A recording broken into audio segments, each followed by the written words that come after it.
वह हमेशा यही सपने देखती थी कि उसके बेटे का विवाह होगा तो बेटा और बहू दोनों मिलकर उसकी बहुत सेवा करेंगे और उसे घर का भी काम नहीं करना पड़ेगा। धीरे धीरे वह दादी बन जाएगी और उसका घर स्वर्ग बन जाएगा। आखिर वह दिन भी आ गया जब गुड़िया के बेटे का विवाह बड़ी धूमधाम से हुआ। वह दादी भी बन गई, लेकिन संयोग से उसका कोई भी सपना पूरा नहीं हुआ।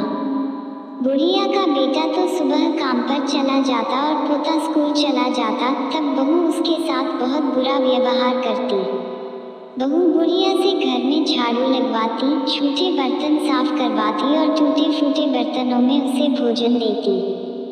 शुरू में तो बहू अपने पति और बेटे के पीछे ही गुड़िया से झगड़ती थी, लेकिन धीरे धीरे वह अपने पति के सामने भी गुड़िया का अपमान करने लगी। एक दिन टूटे बर्तनों में गुड़िया को भोजन करते देखकर उसके बेटे को बहुत दुख हुआ। उसने अपनी माँ का पक्ष लेते हुए अपनी पत्नी को बहुत डांटा।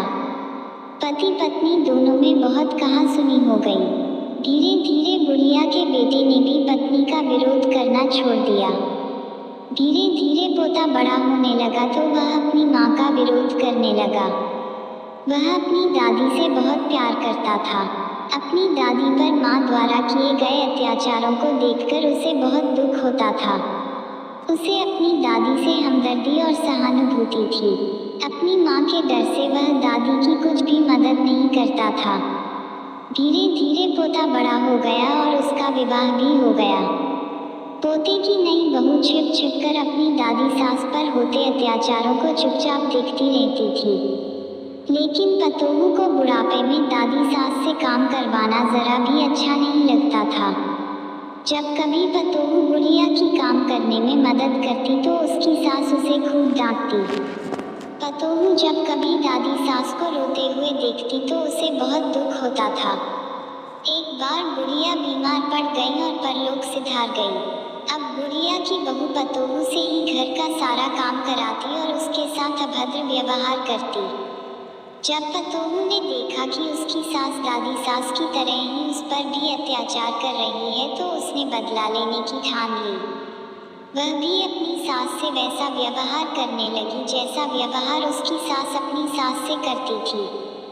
अब तो पतोहू अपनी सास को फूटी थाली में भोजन देने लगी। यह देखकर उसके पति और ससुर ने बहुत विरोध किया।